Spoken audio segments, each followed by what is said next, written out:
Então, nesse instante, nós vamos chamando a presença dos nossos anjos da guarda, dos mentores da equipe de André Luiz, que sempre estão aqui conosco no estudo, esse estudo que a gente vai fazendo semanalmente, aprendendo um pouquinho mais com André Luiz sobre a vida no mundo espiritual. Mais uma vez nesse capítulo, a lembrança importante de André Luiz, da nossa responsabilidade em relação ao pensamento e o poder que o pensamento pode ter, não só na nossa vida espiritual, mas também no nosso corpo material.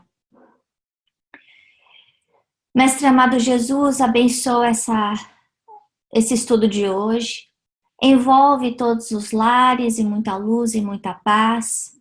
Abençoa, Senhor, a família de todos que participam e que não puderam vir a esse estudo dessa semana. Que a tua paz possa encher todos os ambientes, todos os lares e nos inspirar para que nós possamos, Senhor, aprender um pouco mais com André Luiz, graças a Deus. Bom, capítulo hoje 14. A gente fica mexido com esse capítulo, né? Por vários aspectos. O primeiro a gente vê aí, né? O que está acontecendo do outro lado no momento final do desenlace. E a nossa responsabilidade em relação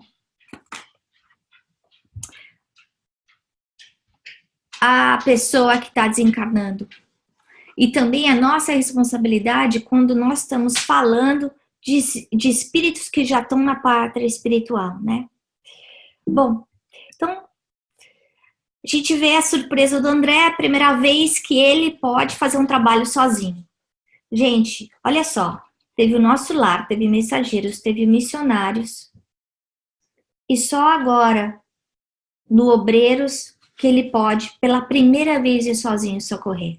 Muitas vezes a gente chega e fala assim, ó, quero usar minha mediunidade, né?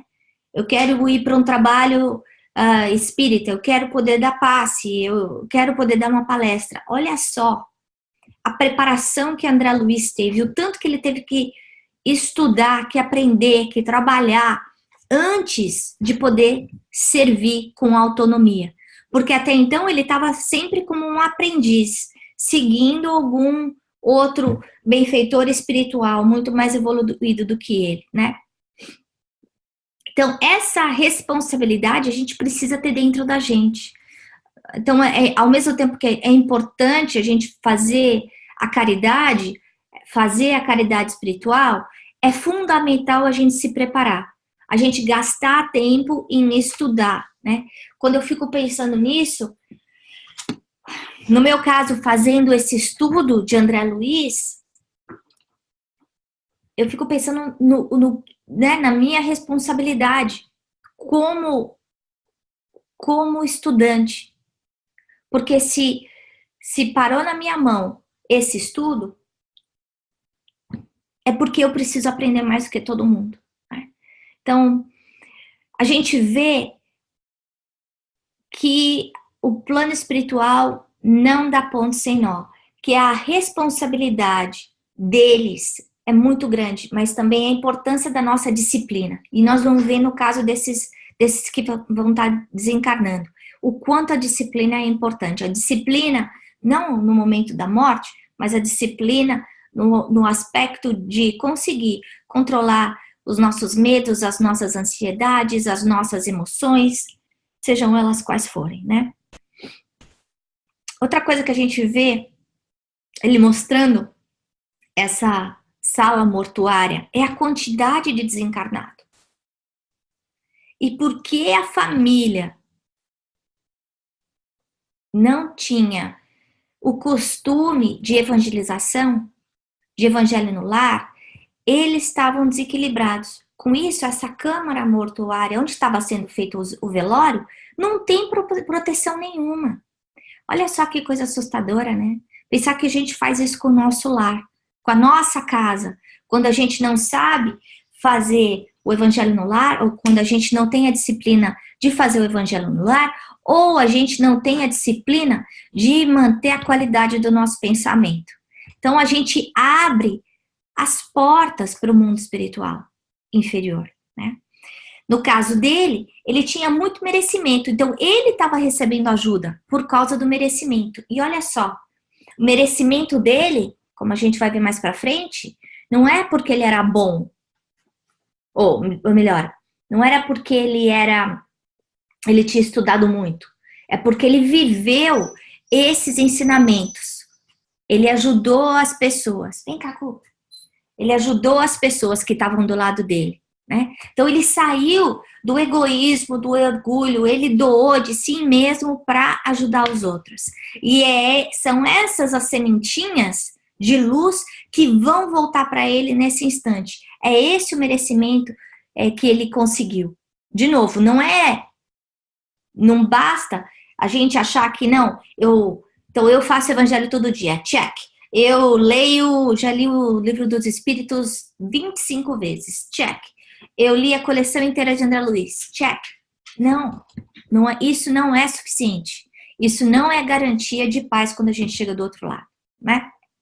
Então, no lar de Dimas, a gente vê, então, uma colaboração intensa da equipe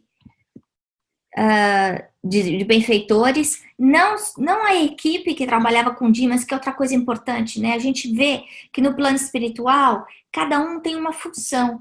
A equipe que trabalhava com Dimas, os amigos que ajudavam ele no trabalho, eles não tinham o expertise necessário para proteger o Dimas no momento do desenlace. Então, por causa do merecimento, benfeitores, espíritos mais superiores do que aquela equipe vêm para proteger o Dimas, para que ele não seja atrapalhado, perturbado pelos espíritos inferiores. Então, já pensou, quando a gente desencarnar, né? Pela nossa qualidade de pensamento, pela nossa qualidade de vida, a gente vai estar sendo exposto a tudo aquilo que a gente plantou. Olha que coisa, né? A qualidade do nosso pensamento vai funcionar como um imã magnético que vai juntar a gente com aqueles espíritos que estão na mesma qualidade mental que a gente, né? Bom, aí André Luiz faz a pergunta Mora. Então, quer dizer que existem comissões de colaboração para todos os médiuns? Então, se eu tenho o badge de eu sou espírita, eu sou de tal religião, catolicismo, protestante, judaísmo, seja lá o que for, quer dizer, porque eu permaneci nessa religiosidade, eu vou ter ajuda? Ele fala, não. Olha só que coisa. Não. Então não adiantou eu ir na igreja todo domingo? Não. Porque o que é importante não é o culto exterior, e sim a cooperação incessante, o trabalho ativo no bem, né? E muitas vezes esse trabalho ativo no bem não é o trabalho que eu estou fazendo de caridade no orfanato, não, é o trabalho que eu começo dentro de casa, é saber conviver com amor com aquelas pessoas que pela vontade de Deus, estão embaixo do mesmo teto. E a gente vai ver isso em seguida aqui, né? Bom, a gente lembrar que toda causa vai ter um efeito, que a lei divina é perfeita em todos os lados. Então, todas as decisões que eu tomo, mesmo quando eu escolho, não, eu não quero tomar uma decisão, eu já estou tomando uma decisão. Então, a decisão que eu tomo em relação à forma como eu enxergo a vida, a forma como eu encaro os problemas, porque o meu problema não é o problema em si, é a forma que eu lido com isso. Eu lido com desespero, eu lido com abnegação, eu lido com raiva, eu lido com revolta, eu lido com amor, eu lido com paciência. Porque o desafio que a gente tem é a prova, é a lição que a gente precisa aprender. E isso não é Deus querendo que a gente sofra, é essa lei perfeita de causa e efeito, a lei do amor, em que tudo que eu planto eu vou colher, né? Então, é a gente conseguir viver, continuar no caminho do bem, apesar de. Então não é para eu lembrar de ajudar os outros, de fazer o bem, quando tá tudo ótimo na minha vida. Não. É saber guardar fé, esperança, continuar estudando, trabalhando, quando eu estiver passando por dificuldade, né?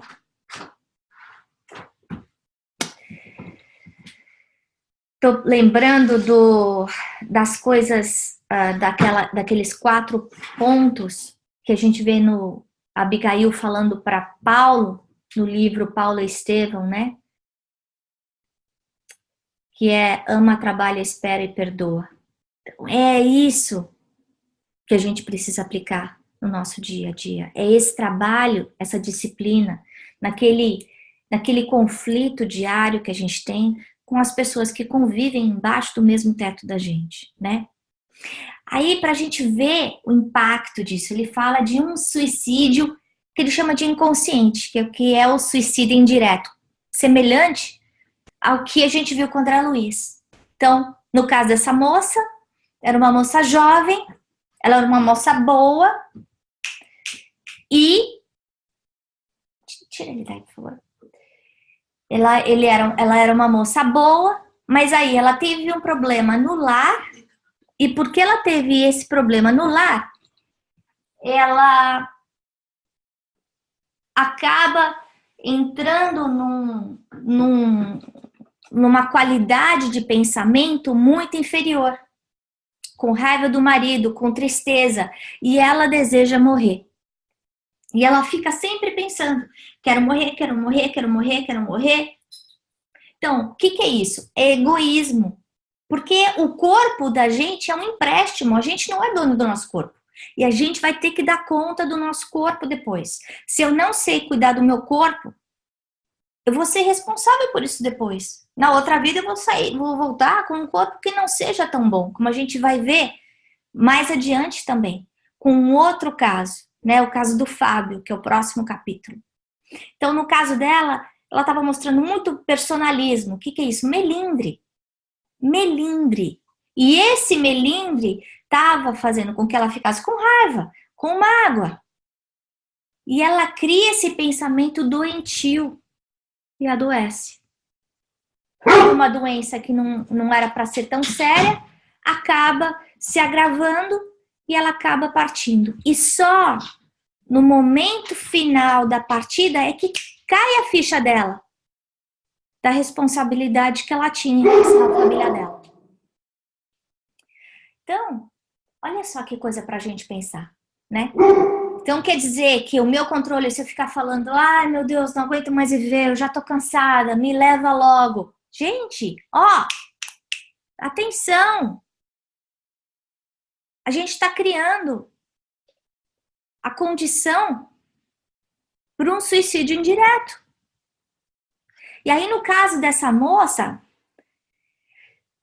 ela morre, e apesar dela ter sido uma pessoa boa, porque ela não soube usar a qualidade do pensamento, ela não é ajudada. E aí ela fica presa ao corpo que está em putrefação. Você já imaginou o que é isso? Não existe filme de terror pior que esse, né? A gente está lá vendo os vermes comerem o corpo da gente.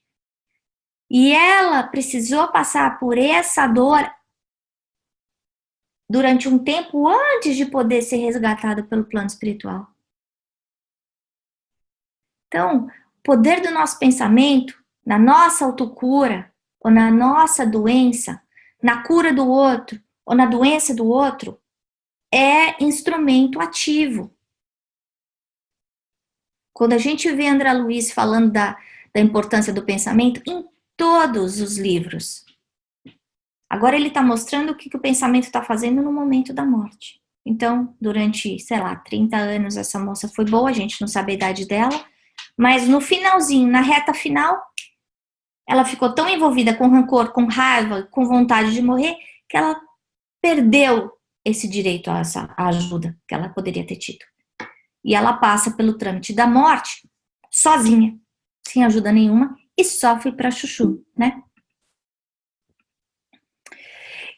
Bom, outra coisa que é importante a gente lembrar é aquele capítulo do livro dos Espíritos que fala das causas atuais das aflições, que é um caso desse. Porque muitas vezes a gente mesmo faz o nosso inferno astral aqui na Terra.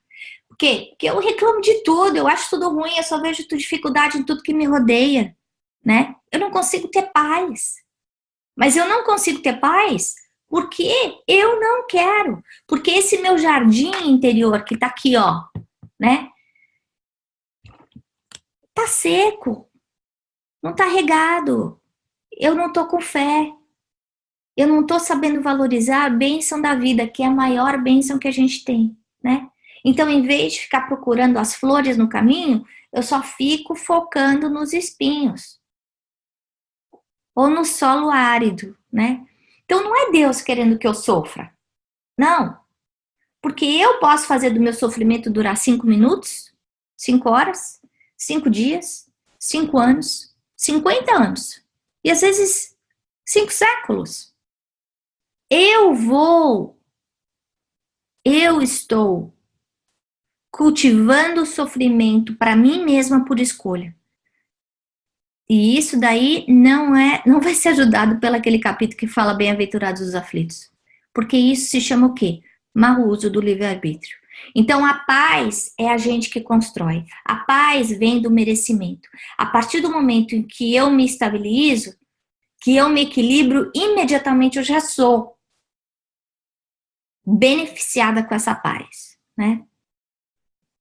Mas eu tenho que buscar essa paz. Dá trabalho. Dá trabalho ter paz no lar, dá trabalho ter paz no trabalho, dá trabalho a gente criar uma vida com paz. Porque é um estica e encolhe todo dia. Mas é esse o exercício da reforma íntima, né? É a nossa dieta espiritual, é a nossa dieta moral, é a vigilância constante. E quando eu deixar a peteca cair, é eu prestar atenção e falar, opa, deixa eu voltar para onde eu devia estar. E usar os instrumentos, as ferramentas que estão ao meu alcance para melhorar. Primeiro de tudo é que quando a gente está vendo só o umbigo da gente, quando a gente só olha para baixo, ou melhor, a gente só foca naqueles que têm mais do que a gente, aí a gente começa a sofrer. E a gente já viu aí nesse capítulo que os benfeitores espirituais estão ao nosso lado. É a gente que não quer, é a gente que não quer receber ajuda, né? Bom, no caso do Dimas, a gente viu que ele plantou o bem para muita gente. E esse bem foi o quê? Olha só, foi fé, foi serenidade, foi otimismo e alegria. Olha só a importância da esperança. Então, a gente tem um papel importante em levar essa alegria para os outros. Se eu sou sempre aquela pessoa pesada, difícil, eu estou semeando alegria? Não. Eu devo estar semeando tristeza, depressão, discórdia, infelicidade, azedume, né? No caso dele, o merecimento dele veio de estar plantando a esperança e o amor. Mas mesmo assim, ele ainda é uma ave frágil. Ele não é perfeito. Nós não somos perfeitos. É diferente de uma desencarnação de um espírito muito mais evoluído que a gente, do tipo do Chico Xavier, né? Que consegue fazer esse desligamento do corpo de uma forma muito mais light, muito mais rápida.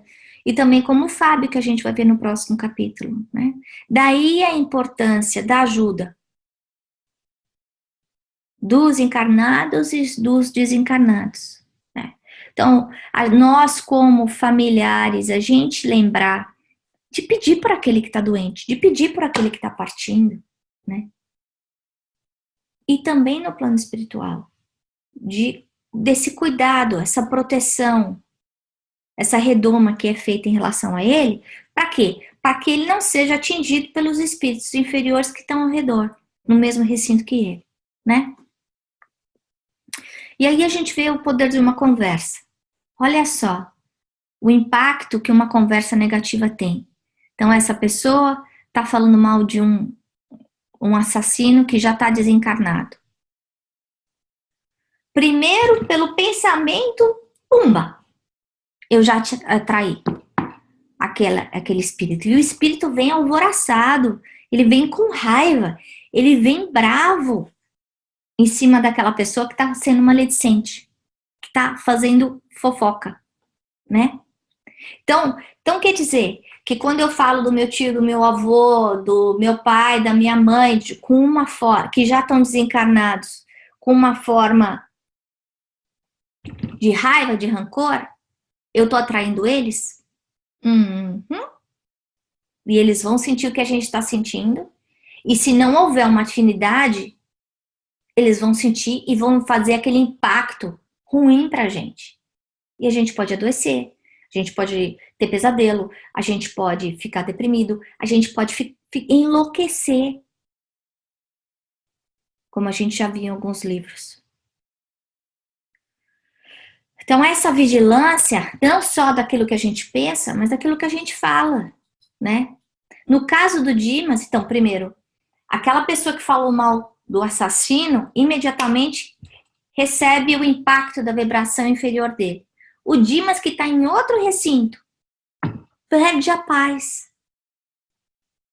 Então, aí, para a gente lembrar da importância da qualidade das conversas que a gente tem. Se é importante o tempo inteiro a gente prestar atenção na qualidade da conversa, lembrando que a qualidade da conversa, das nossas palavras, são sempre um reflexo daquilo que está na nossa mente e está dentro das nossas, e das nossas emoções.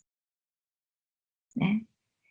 Mas num velório, num hospital, é fundamental isso. Então, a gente respeitar o morto, ou respeitar quem está doente, né?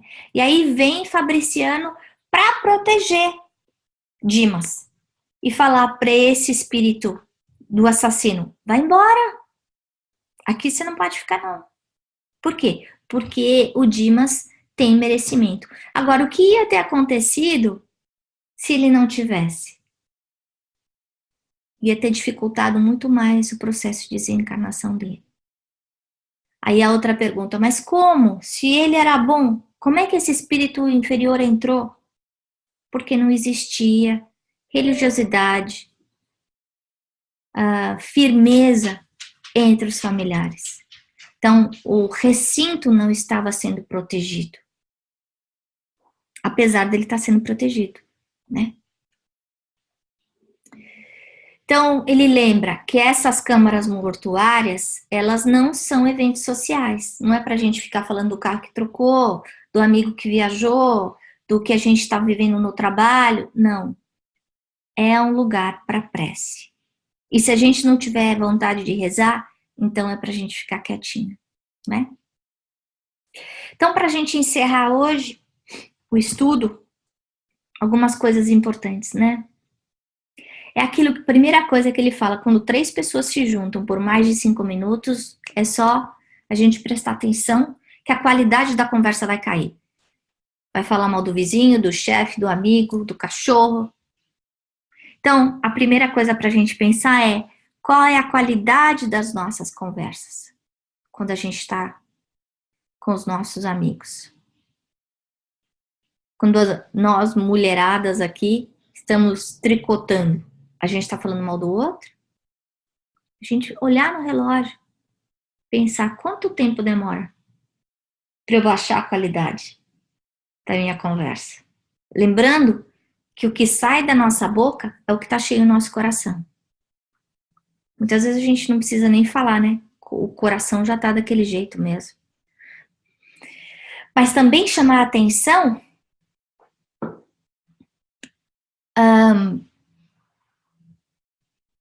de como é que a gente passa durante o dia. Quais são os assuntos que a gente pensa? O que passa na nossa mente? Porque a gente sabe que tem milhares de pensamentos que passam voando na nossa mente. Quais são esses pensamentos? Qual a qualidade desses pensamentos? O que é que eu estou pensando?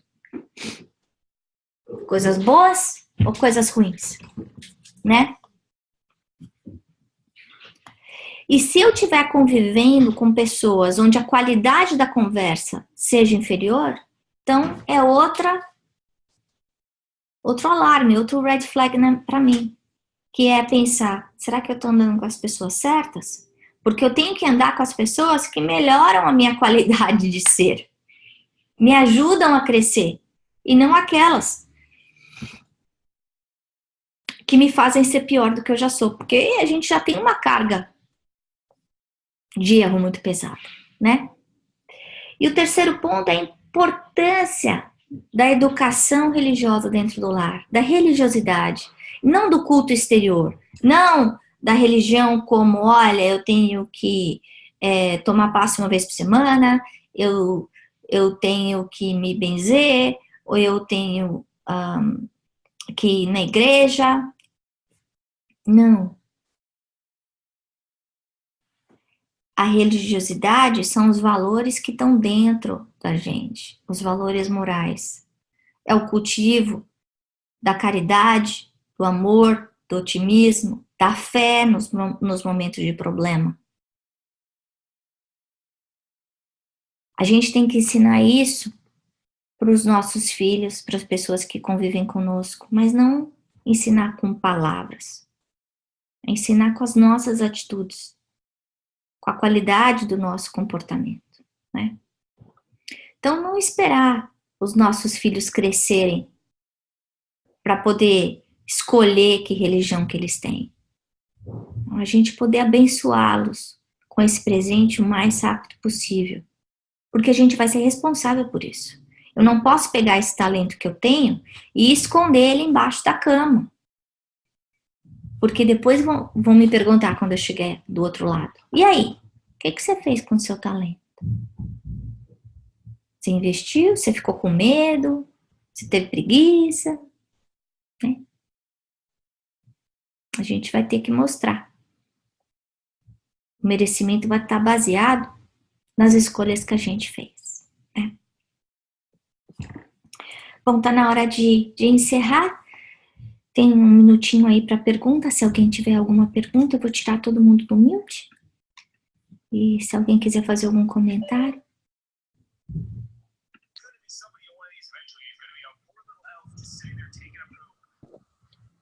Vou fazer uma pergunta rapidinho, tá me escutando bem? Tô sim. A gente estudou, eu não sei em qual livro, em vários, acho que por capítulo a gente vê a importância do Evangelho no Lar, acho que foi o livro dos Mensageiros, que a gente chegou a ver a casa de uma senhora que faz até uma bubble de proteção. E interessante que agora, nesse capítulo, eu vejo que, eu não sei, fiquei um pouco confusa, aí você me esclarece, por favor. O Evangelho no Lar, ele protege o meu lar, mas se eu faço o Evangelho no Lar sozinho, seria mais ou menos o caso do Dimas, que a proteção é mais para a pessoa que está fazendo, ou ainda é uma proteção no lar? Como que funciona? No caso dele, Karina, ele não se preocupou em ensinar a família a importância do Evangelho no lar. Ele não vivia o Evangelho no lar dentro da casa dele. Ele não fazia isso. Porque nós, como espíritas, a gente sabe que a gente não pode forçar ninguém. Alguém pode vir fazer todos os cursos da Federação Espírita, na FEB, sei lá, e não aprender nada. Pode fazer todo o curso de André Luiz e não aprender nada. Pode tomar passe durante 50 anos e não ser ajudado, né?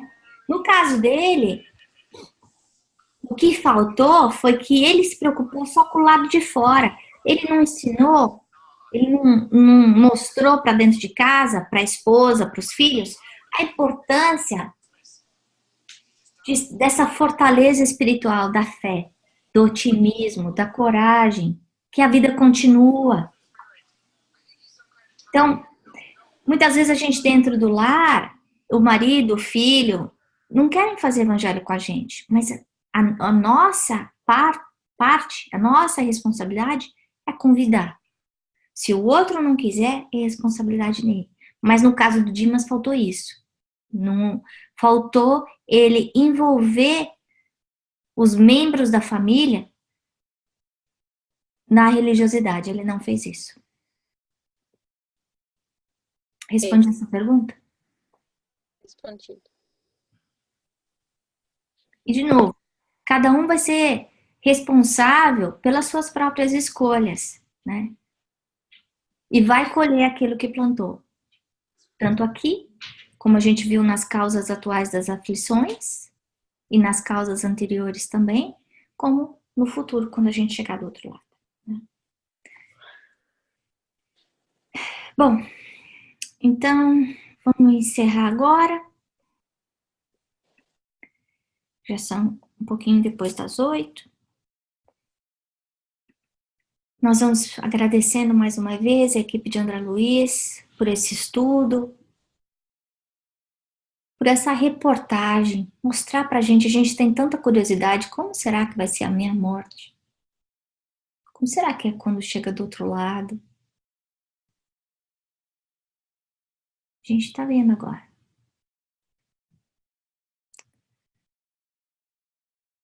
E se a gente perceber que as escolhas que a gente fez, ou que a gente deixou de fazer, não foram as melhores, com que nós consigamos, a partir de hoje, mudar o nosso comportamento. Porque é sempre hora, é sempre tempo. Jesus está sempre de mãos estendidas para que a gente faça um amanhã melhor do que o hoje. Eu sempre posso mudar o roteiro da minha vida. Isso está no meu controle. Vamos agradecendo a André Luiz, a equipe de Emmanuel, que nos fornecem esse ramalhete de bênçãos e informações para nos ajudar, Senhor, a melhorar a qualidade das nossas escolhas, a nossa vida. Ampara-nos, Senhor, na nossa trilha evolutiva. Ajuda-nos a ter a disciplina do Evangelho no lar, a observância do comportamento reto, não só do lado de fora, mas a vivência do amor dentro da nossa casa também. Nós vamos pedindo nesse instante as equipes do bem que derramem sobre todos nós, onde quer que estejamos, um grande passe magnético, espiritual, nos envolvendo, Senhor, em muita luz, em muita paz, em muito equilíbrio, protegendo as nossas casas, as nossas famílias, para que nós possamos ter uma semana de muita paz. E que possamos estar juntos na próxima quarta-feira, se Deus quiser. Graças a Deus.